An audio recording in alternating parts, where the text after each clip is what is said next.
Bloomberg Audio Studios. Podcasts, radio, news. The story of the UK is an economy that has got real momentum. What is broken can be repaired. What is ruined can be rebuilt. UK inflation is becoming much more homegrown. We have huge potential as an economy in the UK. This is a time to tell Israel there is a path to peace. Our plan for the British economy is working, but the work is not done. You're listening to Bloomberg UK Politics. I'm Yuan Potts. And I'm Stephen Carroll. Welcome to the programme. Now, you know that we love to be on time and ahead of schedule here at this programme. So it's just under a month now to local elections. So we've decided it's time that we need to start talking about them in more detail, because I do feel like we've been slightly overshadowed by the fact that we spend so much time speculating about when the general election's going to happen. Yeah, when I left in January, I took a bit of a chance on not being a May election. A lot of people were saying, will it be May, won't it be May? I never really thought it was going to be May, and I don't think most MPs thought it would be either. And also, Rishi Sunak, if you've got your dream job, why risk ending it early when you can wait till October or November? So I thought it was never going to happen. But we do definitely have local elections in 4 weeks' time. There's 2,500 council seats, including here in London, the GLA up for election, and the police and crime commissioners. And last but not least, 10 metro mayors. These are really interesting races. Some of them are really interesting races, including new ones in Yorkshire and the North East. So a whole set of juicy election results, which are probably not going to be very good for the Conservatives. No, but look, it's worth remembering that this isn't plain sailing really for either party. Elections in general present a whole lot of challenges and allow people to bring out their whole range of grievances at the ballot box, and they may not be happy with the local administration, which may be irrelevant to which party it is, no matter where you are in the country. I mean, think about even on the Labour side, 20 Labour councillors in Lancashire resigning in protest of the National Party's leadership and choosing to sit as independents. The Conservatives, Bloomberg reporting has shown that candidates are opting out of the party's brand and avoiding any mention of it or Rishi Sunak in their campaign materials as well. So it's pretty complicated all round for the parties heading into this vote as well. How much is at stake then on the 2nd of May? Well, to help us answer that question is Bloomberg's UK government editor Alex Morales. Alex, great to have you with us. Is there a best case scenario for any party going into these elections? Well, I mean, the best case scenario is obviously to win lots of seats. Everyone wins. Thank you for your commentary. Clearly, both parties can't do that. For the Tories, actually, a pretty good scenario would be to hang on to what they've got. In particular, I think they'll be looking at their two metro mayors, Andy Street in the West Midlands and Ben Houchin in Tees Valley. If they can hang on to both of those, I think they'll be probably pretty happy. There is a bit of a sort of double trouble for the Tories, though, isn't it? Because not only are they 20 odd points behind in the polls, so that's a bad place to start, but they've got very good / bad comparables, haven't they? So when these elections were last fought, Boris Johnson was having one of his bounces. The vaccine rollout was going well, and the Tories had a really good set of local elections, didn't they? So they're starting from a very high base. Yeah, I mean, as you say, so these local elections, their analogue is the 2021 local elections, which should have been in 2020, but were held a year later because of the coronavirus pandemic, and it was in the aftermath of the fairly successful rollout of the coronavirus vaccine in the UK, and so Boris actually did pretty well. He gained a couple of hundred seats. Labour lost 300 or so, and it was actually a pretty difficult moment for Keir Starmer, who was only a year into his leadership. It led to a big sort of reshuffle in his cabinet team. Rachel Reeves was brought in at the Treasury. He tried to demote Angela Rayner. He stripped her of some of her roles, but ended up giving her a whole bunch more. And so it was a very difficult moment for Keir Starmer. So actually, Labour starting from a pretty low base, you would expect them this time round to win probably hundreds of seats extra. Does that really give us any good indicator from local elections to what a national election would look like? Well, I was actually looking back at this, and actually local elections aren't that good at an election. Sort of determinator of what happens in the ensuing general election. I was looking back at in 2019, for instance, Theresa May was still in charge of the Tory party. They lost more than 1,000 seats in the May council elections, but of course she was out by the time a general election came around. Boris Johnson was in, and he took the Tories to a fairly sizable, healthy majority. In 2017, the local elections were held about a month before the general election. The Tories gained seats, they gained percentage percentage, and then they lost their overall majority. So not really a good indicator. But this time around, I think you would expect Labour to do well because they're leading in the national polls by more than 20%, and you'd expect that to carry through into a general election win for Labour because, really, I don't think the Tories have ever come back from such a big deficit in the run-up to a general election to actually win a general election. I'm interested to get your thoughts on what a result might mean for the Conservative Party, because lots of people have been saying, lots of Westminster bubble. Without a qualifier, a good or a bad result. Lots of people in the Westminster bubble have been saying, it'll be knives out for Rishi if it's a bad result. But as we've just discussed, it will be a bad result for the Conservatives. It's not really possible that they will do better than when Boris Johnson was having a bounce all those years ago. So it won't be a good result. So does this mean anything? Could it mean anything for Rishi Sunak and his premiership and the date of the general election? I mean, yeah, really. So a bad result is priced in. If they can hang on to the two regional mayors, as I said, then he's probably pretty safe. If they lose both regional mayors and about half of their seats, then you can see a situation where you might just about get enough letters going into the, how the Tory leadership works. If I think it's 53 is now the number of MPs you have to write into the chair of the backbench 1922 committee to say that they'd like a confidence vote in Sunak's leadership. You might just pass that threshold. I suspect Sunak would win any vote that resulted from that. But he would obviously be weakened and he'd sort of just limp on further and further until eventually general election. One of the other things that we've been thinking about running up to this vote as well has been the crisis in local council funding. And this is again where we sort of see the divergence between perhaps the national picture and how things are going locally. We know all these councils are having difficulties funding. We've had the likes of Birmingham having to cut back on services, for example. How might that play into the landscape when it comes to how people vote in these elections? It sort of depends on a council by council basis. I mean, I think in Birmingham people might think there's a bit of maladministration by the council, but I think a lot of people will look at the sort of declining services they've got from the council, and actually they'll blame central government, and they'll blame 10 years of conservative austerity for, starting in 2010. Councils get their funding, about 50% of their funding comes from council tax, another quarter comes from business tax, and another quarter comes from central government. But the central government portion in particular has been really badly squeezed over the past decade, and that's sort of the root of all these cuts to council. It's why you see potholes springing up and libraries closing down. And I think people, the electorate by and large knows that. Does the pothole technically spring up? Does it sort of fall down? It sinks down, yes. Alex Morales, thank you very much for bringing us up to date on that story. That's our UK government editor, Alex Morales. Well, speaking of local government funding, councillors across the country aren't happy with the funding they've been receiving or the systems in place to access it, namely Levelling Up. It was Boris Johnson's flagship policy in 2019, designed to spread money more equally around the country. But now some local authorities are calling for an independent review into the system after facing difficulties accessing funding.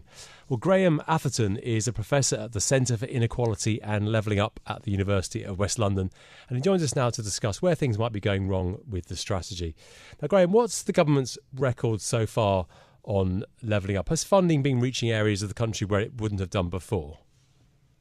It has reached some areas of the country in need, for sure. I mean, if you look overall, over the 3 rounds of the Levelling Up Fund itself, most of the most deprived areas have received funding, but some of them have not. And this is an issue, particularly.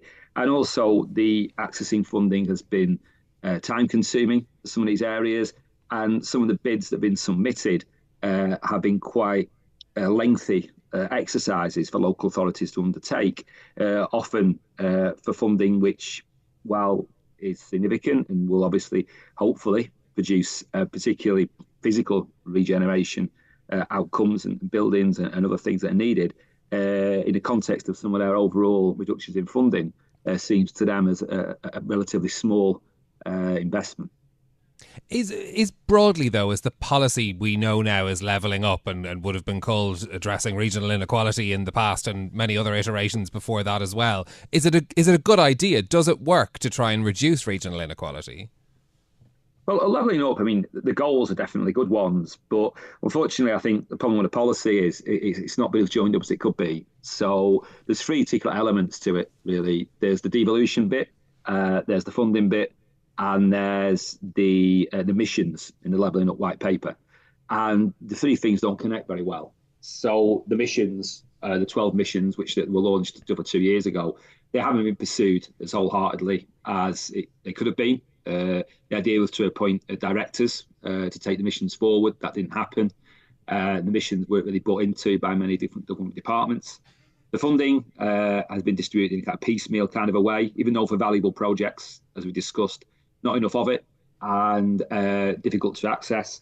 And finally, devolution, which has proved forward to some degree, but really favours some areas than others. So we did analysis of funding distribution again. We found that combined authorities did very well, relatively well, I guess, from the broad envelope of levelling up funds, but county councils didn't, for instance. They received far less.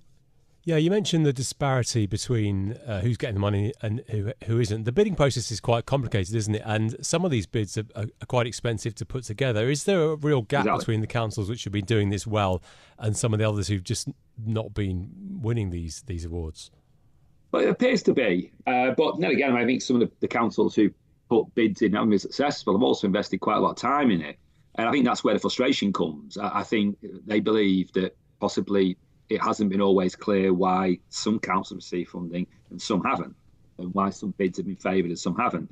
You have to remember as well that in terms of this project, the government put together a specific metrics for areas, particularly ones, for instance, transport was a key metric, transport access, which meant that areas of London didn't receive much funding because in London you're always quite close to a tube station, which meant therefore you weren't seen as worthy of levelling up funding. And I think for councils, as you say, strapped for resources, who put a lot of effort in and haven't received funding, or again received funding possibly in the third round when it wasn't even clear why they were receiving it, then they get frustrated. Because of course the pressure's on to deliver, because a lot of these projects are physical regeneration projects. And as you know, any physical regeneration project, be that in your own house or in your own area, seldom runs to time, unfortunately. There has to be a kind of acceptance that there's a longer lead in than often with physical built projects. And that, of course, now we see evidence that funding hasn't been used in timely fashions. And then local authorities feel, well, you're pointing the fingers at us. But then again, it's difficult to do these things on time, particularly with inflation, run-ons, etc., for building the building industry, which has been an issue as well, I think, since Levelling Up started. So what I'm hearing from you is it's a good idea. The implementation hasn't been great. How could it be made better? I think, firstly, in terms of distributing funding, there's probably 11 or 12 different funding pots which have been branded as levelling up. So if you were to go forward in the future, you want to bring those together in a more unified way. It's good to keep giving funding to areas in need, but what's happened is the government produces new funding streams almost on a 6-monthly basis. And that's just too much for people to handle. It needs to be done in a more long-term, sustainable fashion. Money needs to be distributed along accepting metrics, not ones you just design for particular funding streams, which people don't accept. So if you're receiving less funding, you know why, because the metrics in place are accepted. And needs to be greater cross-departmental, cross-government buy-in to the issue. If you really want this to be a high political priority, you need to get departments working together and behind it, and that does take time and effort at the centre, and investment in the centre as well, which hasn't been as much as I think we would have liked. We're going to hear in a moment from a councillor who is unhappy at the system, but I just wondered if you could shed some light on some of the successes of levelling up over the last few years. I guess in terms of successes, I think what it has done is raised the political attention on the issue of regional inequality, for sure. It's brought to the home some of these inequalities, which I'm not saying we weren't aware of, but certainly has moved them up to an extent of the political agenda. That's been a success. Also, I think it must be said that the projects funded in the end, the majority of them aren't bad projects. It aren't things that people didn't want to see happen. They probably just were things that the local authorities would have used their money differently on. So that's a kind of a success. And devolution as well.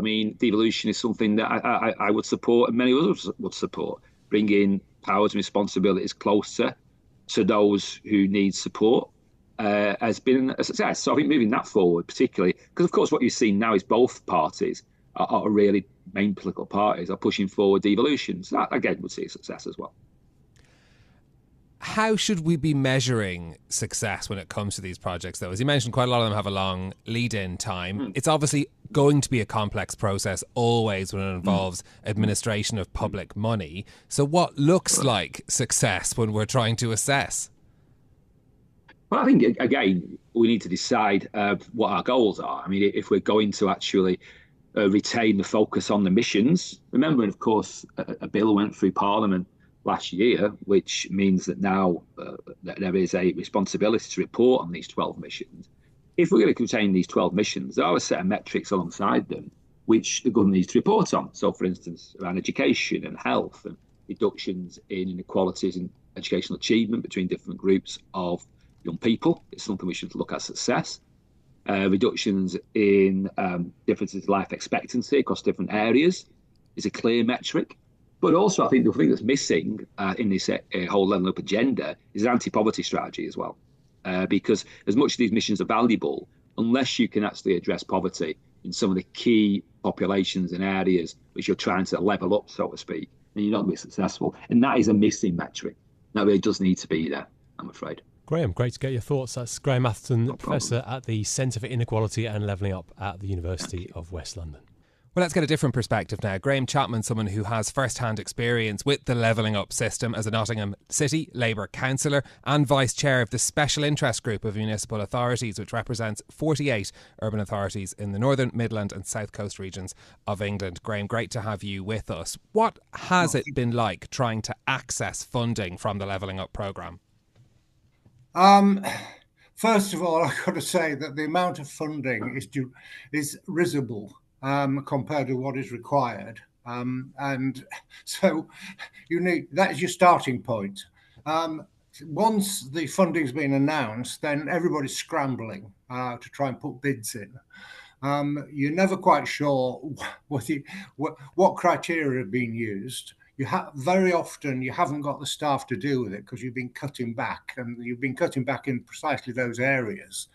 And so you have to hire in consultants. So you're paying through the nose to put a bid in, and then it seems to be totally arbitrary as to whether you're going to get it. There's no correlation, and there is actually no correlation, literally, because we've done the figures, between need and the amount of money you're getting. Are you comfortable at all with the system of... It's chaotic and it's naive and it's fairly pointless exercise. You get a few glitzy bits and everybody announces it, and it's labelled with levelling up, and the government goes away thinking it's done the business, but it hasn't. Would you completely replace the system of bidding for pots of money with specific goals? Would you just like to see funding increased across the board and local authorities left to spend the money as they wish? I think it's got to be done within a plan, and I think the plan's got to be accepted.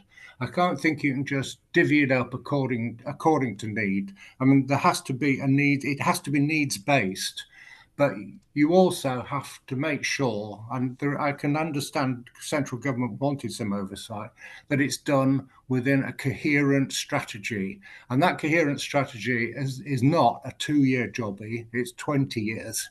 And unless you start thinking about 20, you're never going to turn stuff around. I mean, you just look at what happened in Germany on the fall of the Berlin Wall. They levelled up and they did it effectively, and they put substantial amounts of money in it, but they spent a lot of time and a lot of patience trying to do it.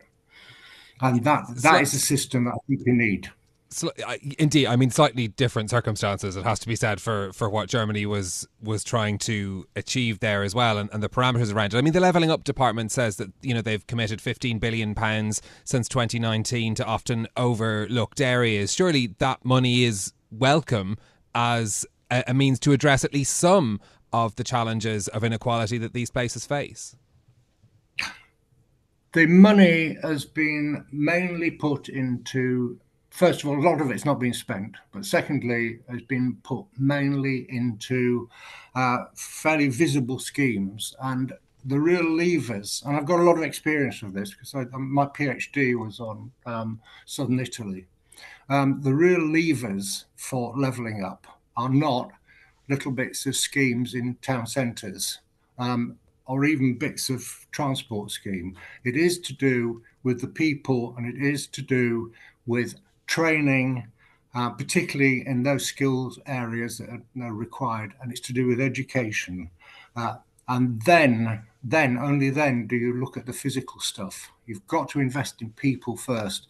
And so a lot of that 15 billion has probably not touched the surface. The second point that's really important that people don't realise is that the Levelling Up department has spent 14 years levelling down. The allocation of money to local government over the last 14 years has been such that the poorer the area, the more it has lost. So as money is drained, and substantial amounts, far more than anything put in on Levelling Up, has drained from those areas, the Levelling Up money does not compensate 5% to what has been lost.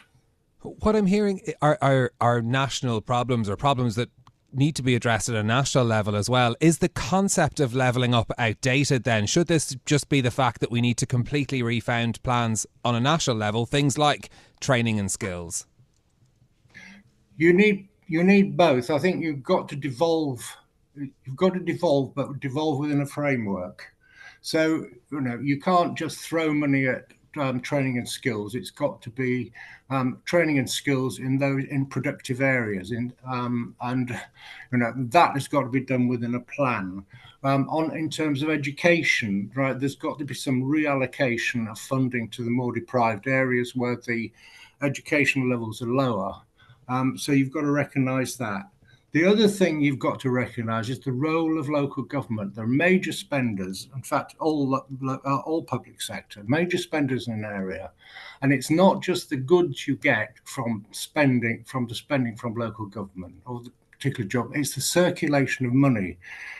If you're taking so much out of the deprived areas by reducing government grant to those areas, you are losing the multiplier effect of spend. And nobody will want to invest in areas where the spend is going down. And so you do need a comprehensive oversight, but then you need to devolve.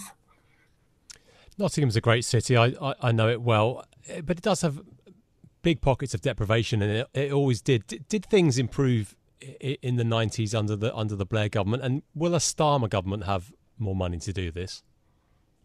Right. I know from my ward that things improved enormously, and I think we renewed every school in the area. And what has happened is education levels have gradually, and they were very poor and they're still not brilliant, gradually got a bit better. And they've got a bit better because I think the education system, and I'll give the Tories some credit, but also there's been a lot of immigration in the area, and that has actually uplifted standards. So, so there has been a great deal of improvement. We're now moving into a period where I think we're losing all the momentum that we had. Particularly post-COVID, because not enough effort has been made and put into COVID recovery. So I think we're going to be losing that. The other tragedy of the last, well, I would even say 20 years, is there's not been enough emphasis put on further education. Further education is where your working class kids mainly end up if they do pursue further education, and that has been decimated in terms of funding, even compared with the universities. There's been too much emphasis on university, not enough on further education. And the other issue is that if there's a skill shortage in the area, then it is at some NVQ, HND levels. Do you feel that Labour under Keir Starmer has a plan to address those issues? Not yet. I think it's far too embryonic. I think they've got a few ideas about devolving, which is a good thing. They've got ideas about devolving with a plan, which is another good thing. They have not got any ideas about how to get money into the area. And so they're going to try and do stuff on a shoestring. And it's going to be very, very difficult to get much momentum going on the basis of the levels of funding they're talking about. The other problem they've got, and no government will face this up, is that you can't level up everywhere. And the Labour government will be looking for growth, and it will be looking for aggregate growth across the nation. Right, the areas you're going to get your aggregate growth fastest are areas like the London, Oxford, Cambridge triangle. So there will be a temptation to put an enormous amount of energy into those areas, and the net effect of that will be to drain resources and to drain talent from the areas to the north of that as much as anything else. So there is a sort of it's a zero-sum game there, Graeme, that I think they're going to have to try and address, and God knows how. Graeme, great to get your thoughts on that. That's Graham Chapman, who's a city councillor in Nottingham and vice chair of the Special Interest Group of Municipal Authorities. That's it from us for today. If you like the programme, don't forget to subscribe, give it 5 stars so other people can find it on Apple Podcasts, Spotify or wherever you listen. This episode was produced by Tiwa Adebayo and our audio engineer was Sean Guastamakia. I'm Yuan Potts. And I'm Stephen Carroll. We'll be back with more tomorrow. This is Bloomberg. Bloomberg UK Politics. Listen weekdays at noon on DAB Digital Radio in London.